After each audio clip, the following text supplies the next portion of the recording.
Hey, it's your friend Choice CJ here, and I hope you guys are ready. I hope you guys are hyped. This is it. This is the start of PMC Season number 2. This is the real deal. We are the Baltimore Oriolus, and we have the privilege and challenge of playing the Dallas Staryu in week number 1, coached by none other than Esperlancer. We will be dropping his link down in the description below, of course.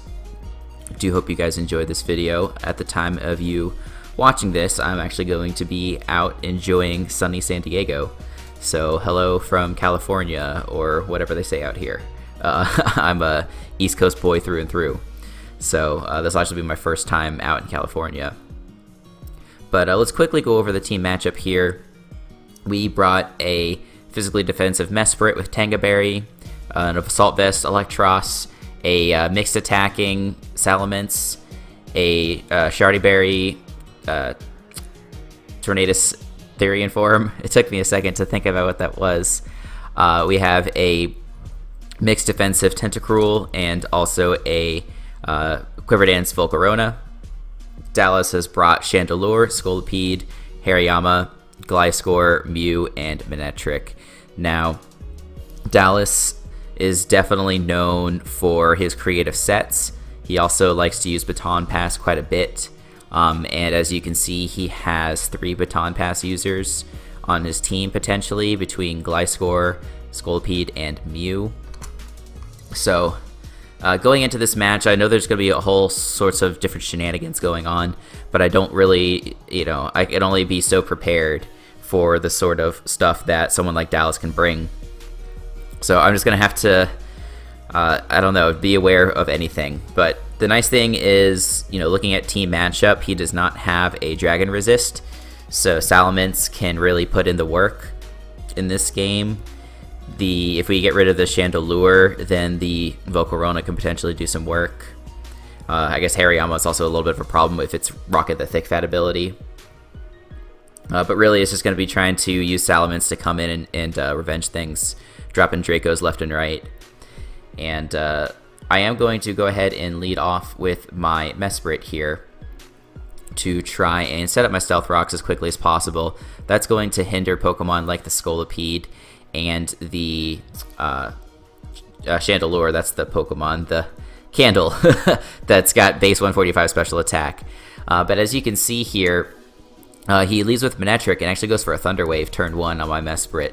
He probably didn't know, really what sort of set I was, so he thought the safest thing would be just to paralyze me. And he does get the first turn para on me, which really stinks because I want to set up my Stealth Rocks, but I know that this is a pretty good opportunity for him to Volt Switch, and I don't want him to be able to bring in one of his Baton Passers for free. So instead of clicking Stealth Rock again, I do click the Psychic here. Unfortunately for me, he brings in the Mew, which is able to pretty much eat that hit up. Now, I have no idea what sort of Mew this is, so I'm really worried about it. He doesn't show an item, and then he goes for the Stealth Rock, and it's kind of take a sigh of relief, because if he is Stealth Rock, then it's likely that he's not offensive. It doesn't mean that he absolutely isn't, but it's a good indicator. So anyway, thinking that this Mew is defensive, I think this is a good chance for me to bring in my Salamence, and I just get a kill. That's all there is to it. There's nothing on his team that can take this. And I think he realizes this and decides to sack the Mew, which again kind of confirms to me that this thing's goal was really just to set up Stealth Rock, and maybe he had Defog on it as well. But we are able to snipe this Mew, and we get the first blood in this match.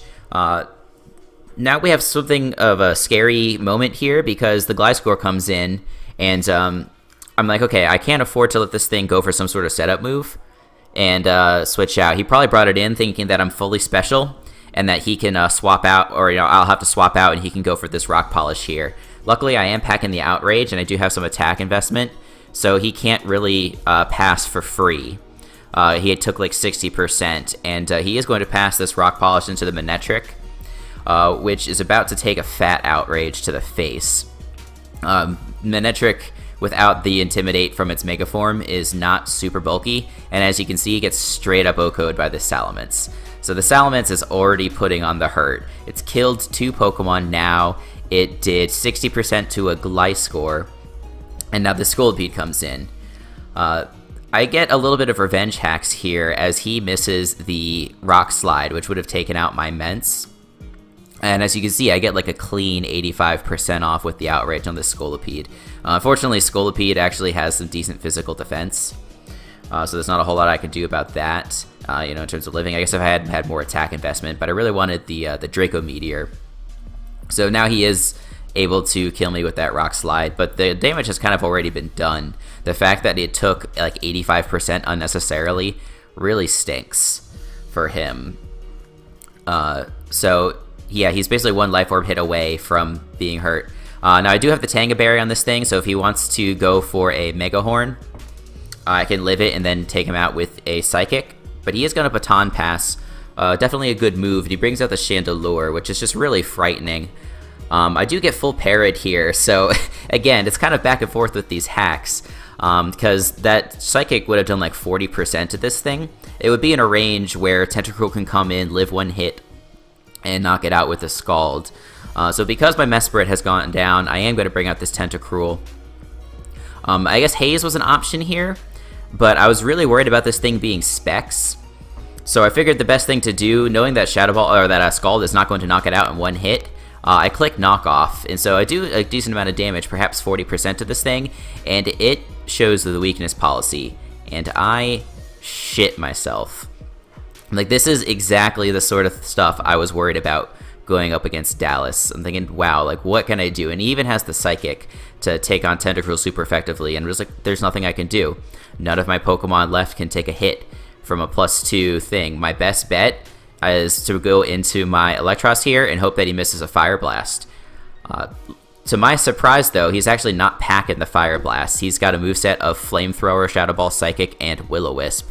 So he does go for Will-O-Wisp on my Electros. After the match, I talked to him, and he said that he was expecting a knockoff, which makes perfect sense. But I put Dragon Tail on this thing for situations like this. And so now he does go for the Rock Polish with this Gliscor.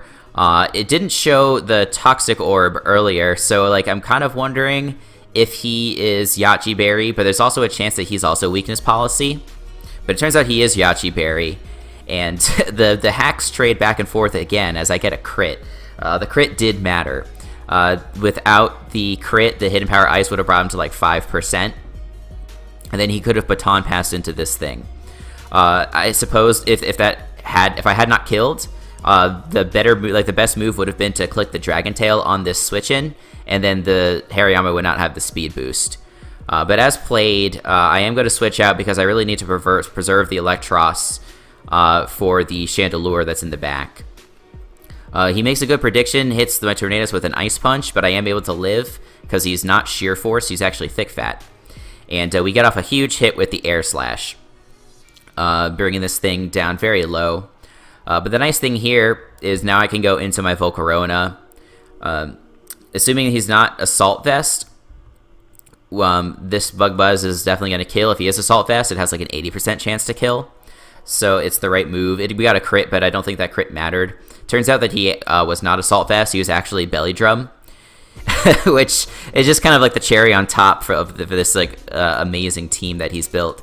It's been so hard to deal with. He brings in the Chandelure, and I do have the Hidden Power Ground for this thing, and I am able to knock out the Chandelure, and that leaves nothing but the Scolipede, which has only, you know, that like 1 or 2 HP left. It is packing Life Orb, so although he's going to land a kill on our Volcarona, we are going to be able to take this match because he will go down to the Life Orb recoil.